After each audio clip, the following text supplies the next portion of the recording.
Now, for some reason that's unknown to me, 2024 has had one theme and one theme only. And that's been uncovering the dark secrets from your favorite content creators, artists, musicians, entertainers, and people that hopefully you used to watch. There's multiple conversations about Drake having these allegations with young women, them tottering on the age, and sometimes them being underage. Then there's a conversation about Dr. Disrespect, who was messaging a young girl on a messaging app of Twitch, talking about meeting up and doing something freaky. Ava Chris Tyson supporting CP artists and talking about meeting up with a young person. Cody Cole literally having sex with somebody that he knew was a minor at the time. Minor, I hardly know her. And also just ignoring it with a weak ass apology. Heel Mike and Zerka, well, this is Heel Mike and Zerka. Fake ID? Good. I didn't even know they made those. Who gives a you losers?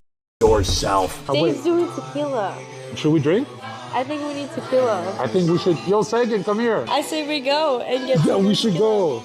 We should. Yeah, that was clearly a child. The Nickelodeon documentary with Drake Bell coming out and saying that he was actually getting assaulted. So what happened here? How did 2024 become the year of the I think the first stop that we need to make is to Cat Williams, who predicted all of this from the jump. I came in this business saying I was going to expose. When I talked about Michael Jackson, when I talked about R. Kelly, they canceled me for these things because why would you talk about another black dude? All of these big dick deviants is all catching hell in 2024. It's up for all of them. It don't matter if you Diddy or whoever you is. TG Jakes, any of them. All lies will be exposed. He was the first one to acknowledge that there was going to be an overwhelming majority of outcoming of the people who are victims in these situations. And for the people that think that this is just some moment of spreading negativity or cancel culture, I think even they've had to take a step back, because not only have these people been coming out with their claims, but they have been backed by a lot of facts in the matter. Video proof at that. Most of the cases of SA or underage grooming or anything like that go unreported every single year. Hell, if just not acknowledged. And in major cases, just like the ones that are happening this year, during the allegation stage, when it rains,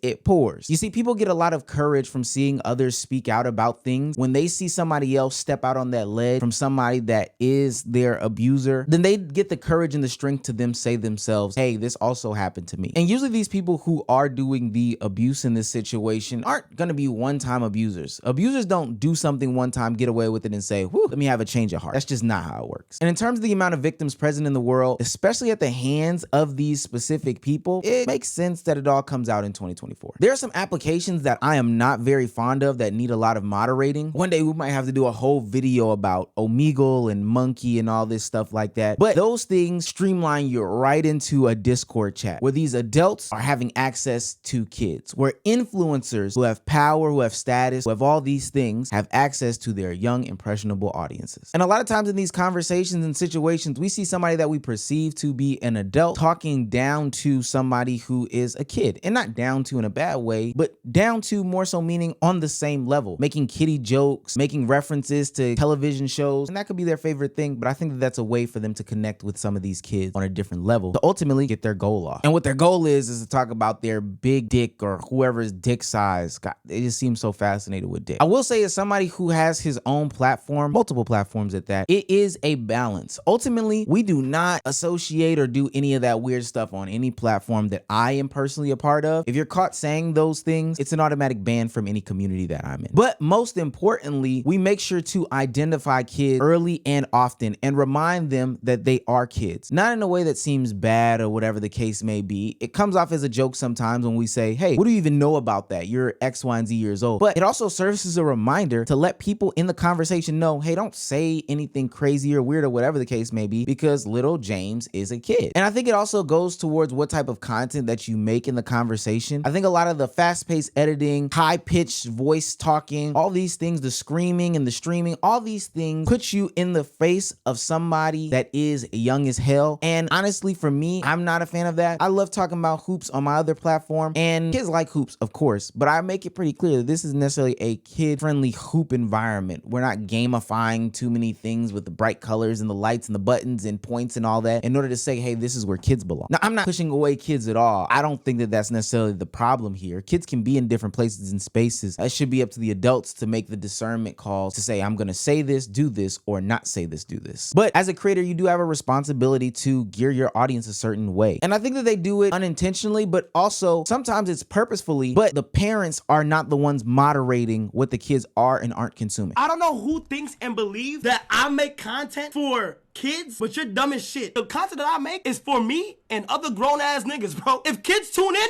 you gotta call their parents, gang. If you do your fucking research, you dumb bitch, click on my stream and see if it warns you to be 18 plus to continue further watching. Now, I'm 95-5, 90-10 with Kai in this situation because he's right. These platforms do have certain safeguards, and we can talk about the viability of them because I think that they are not realistic. People can just press a button and lie to a system. And also, parents should be much more involved. I've had to deal with kids in the recent that weren't mine, and I'm understanding how absent parents can be and are actually in real life. The only thing that I would say is that people can control what type of audience that they do bring in or don't bring in. Now, with that being said, again, I'm still not putting the blame on Kai or some of these other content creators when they do these things, because ultimately the parent, the ones in the household, should be in charge of monitoring the content that they consume. And let's step out of the content creation sphere. This has been a revelation-filled year of actual attackers being in our everyday lives. Because you can't tell me P. Diddy, who's been running around this whole time attacking people, doing bad things to people, shouldn't have been called to the floor at the beginning. You can't tell me that Ty Lil's sister was so comfortable because nobody holds her accountable for any actions, and not just her, but the way the society looks at men being attacked is okay. You can't tell me that these things are just fine. And it's nasty work because anytime any of these situations happen, all the internet does is kiki, ha ha, laugh it off, memeify it. And then, especially if you're a man getting involved with a woman in this situation where you are the victim, you're ultimately labeled as gay. It's also crazy because this extends to adults sexualizing minors or people who shouldn't be put in any of these situations, like little RT doing a 20v1. To be honest with you, we all think 20v1s are cringy anyway, and then we all think the idea of this 9-year-old sexualized, gangstified rapper is crazy anyway, but to combine the two makes something that is so mind-numbingly insane that I don't know how it got to this level of worse, but this should be strucken from the internet, period. If Crip or Blood fight,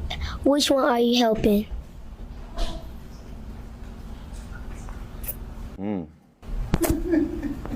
Who you helping? You gonna help her? And it's strange because in the rest of that clip, they don't even know what they're talking about. It's just an adult making them say things or put them in situations for the clicks and the likes and the views. When really they're talking about real shit that they should not be talking about. And I know somebody in the comment section is gonna say, hey, those are just kids, Omar. Don't look too deep into it. But the problem is that these kids take these things in, internalize it, don't know what these things mean, and then go out there and act on it. They built these parasocial relationships, admirations for strangers, and even idolization for some of these content creators, and then they go out there and they act on what they see. They say things that they don't know what they're talking about in wrong situations. Fuck the woman, fuck the woman. What?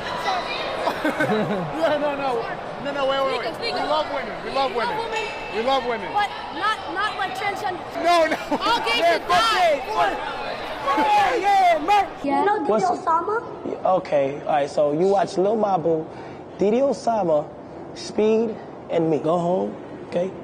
Delete TikTok, delete YouTube, delete Twitch. Why? No. I don't- No. Let me tell you. Download Coco Melon. Watch that, okay? Go get a DS. Go play Cookamama, okay?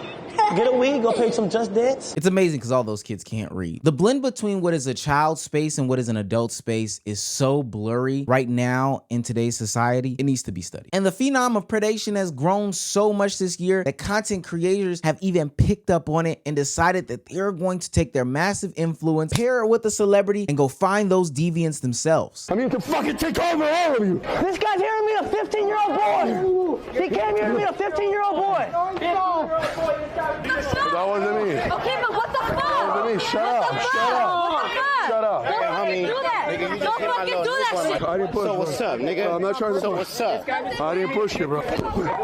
Yo, chill. What are you doing, bro? What's up, nigga? You chill, bro. On the hood, I did. On the hood you did. What hood? Come on, bro. Many a nigga was said, but not nary a nigga was seen. But on a serious note, literally, Vitaly running into a newborn is a crazy concept trying to catch somebody who was perceived to be meeting up with somebody. And I say perceived because I'm starting to believe, and not really starting to believe, I'm convinced that some of these pred catches are fake as fuck. And regardless of how you feel feel about these deviants out in the streets, the idea that it's been flipped on its head, turned into some content where we can get our hero complexes on, our Chris Hansen Batman capes on, and go out there and harass them in public to where they can harm people that are just trying to go to Walmart is insane. This is why vigilantism is not like accepted in the United States, is because of these situations right here where innocent lives can get hurt or even lost. And when it's turned into some situation where they're pouring oil and flour on people, which is taking away the seriousness or credibility of what's really going on. I think another problem is that we're building up these parasocial relationships or trust in these content creators when people really don't know who they are. They take these people's words or some sort of small actions, charitable donations or whatever, and position them as the pillars in their community to go to when we look for anything wrong, right, or ask them questions about how morality should be defined in society, X, Y, and Z, and LMNOP. And it's crazy because all these people let us down when they end up being groomers or peds or just straight up bad people who are controversial or say stupid stuff and the like. And it's weird because a lot of people only know them from their 20-minute video that they watched that one time, but that's the reality of the situation. They view them as some sort of hero only to be let down to find out that they're some sort of zero. Which brings us to people like Sneako. He's a perfect example of this. From 2017 to 2019, Sneako was seen as one of the young, thought-provoking, artistic voices on the whole app. And those people, the young adults, the teenagers that grew up, they had an attachment to Sneako and they took his word for gospel. And then when 2020 came around, Sneako went down this crazy rabbit hole of red pill because it was rising up with people like the MTRs, Fresh and Fits. And they decided to latch on to Sneako and he decided to latch on to them. We could get up out the matrix. But that means his fan base, who was watching him for his young, insightful philosophies, decided to latch themselves to a guy who was making comments like this. I saw Cuties last night and it was pretty good. I saw the cover and I got clickbait. So did you. You got clickbait. Like, yes, it shows children in a sexual way, but this is not unusual now. Ultimately, these people are going to show their true colors. And